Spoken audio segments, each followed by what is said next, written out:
Tavā uzņēmumā jau ir pārdošanas mašīna, kas printē tev naudu.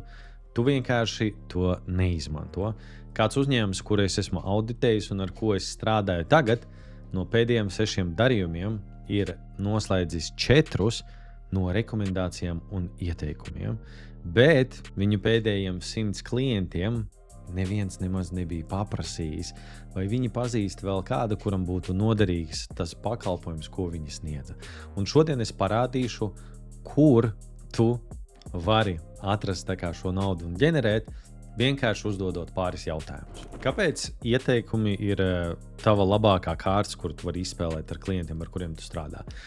Tāpēc, kad mums katram ir laikam savs ārsts, frizieris, jurists, advokāts un vēl kāds cits mehāniķis, kuram mēs ļoti uzticamies. Un kad runa ir par to, kad kāds pazīstams cilvēks jums rekomendē savu ekspertu, tad tur nav jāpārvar šī barjera, lai iegūtu šo uzticamību.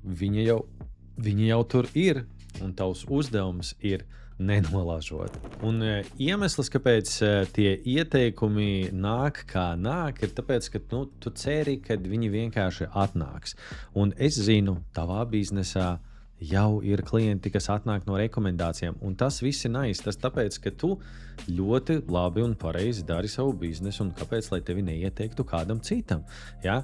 Bet tā problēma ir tāda, ka nevienmēr cilvēki atcerās to izdarīt. Viņiem ir savas domas, savas lietas, un ja tu neprasi viņiem tieši, tad liela daļa ar šiem klientiem vienkārši arī nekad neatsūtīs jums kādu ieteikumu. Svarīgākais jautājums, kad tad īsti prasīt šos ieteikumus, ja? Un noteikti triviālais jautājums, vai tu zini kaut kādu, un noteikti iespējams tas būs labāk kā nedarīt neko, bet faktiski ir jānodefinē, tas tā pirmā lieta, kas būtu jāizdara, jāsaprot, kad tad īsti prasīt šo konkrēto ieteikumu, lai tev rekomendē kādu cilvēku. Un loģiskākais un arī psiholoģiski efektīvākais brīdis ir tad, kad tavs klients ir sasniedzis rezultātu. Un tad, kad viņš ir sasniedzis rezultātu, tad, kad tu viņam esi atrisinājis problēmu, tieši tajā brīdī ir īstais laiks paprasīt, jo tajā brīdī viņš ir emocionāli augstākajā līmenī. Bet jautājums ir, kā to arī konkrēti paprasīt. Un tur ir jārunā par tām problēmām. Tev ir jāatgādina tam cilvēkam, kādas problēmas tu viņam atrisināji, kā viņš par to jutās, un hei, vai tu pazīsti kādu, kurš iespējams ir tādā pašā situācijā, kādā bija tu iepriekš. Un zini, kā ir? Man tev ir vēl viens ieteikums. Tev reāli jau ir tādi klienti, kuri būtu gatavi tev iedot vēl vairāk biznesa. Iespējams, tu vienkārši to neizmanto. Un tā ir tava visā vecā datubāze ar klientiem, ar kuriem tu jau kādreiz esi strādājis. Tā problēma ir tāda, ka viņi vienkārši tur ir, un nekas nenotiek, un tu viņam nezvani un neprasi.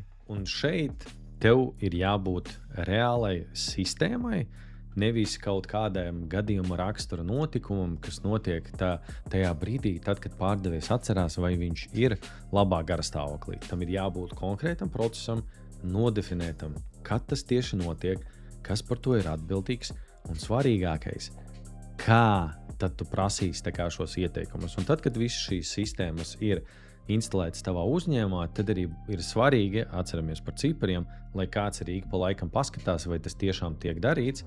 Un hei, varbūt arī tu noskatīsies šo video un pēc kāda pusgada atnāks un uzrakstīs komentāros, cik daudz jaunus tūkstošus un iespējams 100 000 tu būsi nopelnījis, pateicoties tam, ka tu esi sācis šo darīt.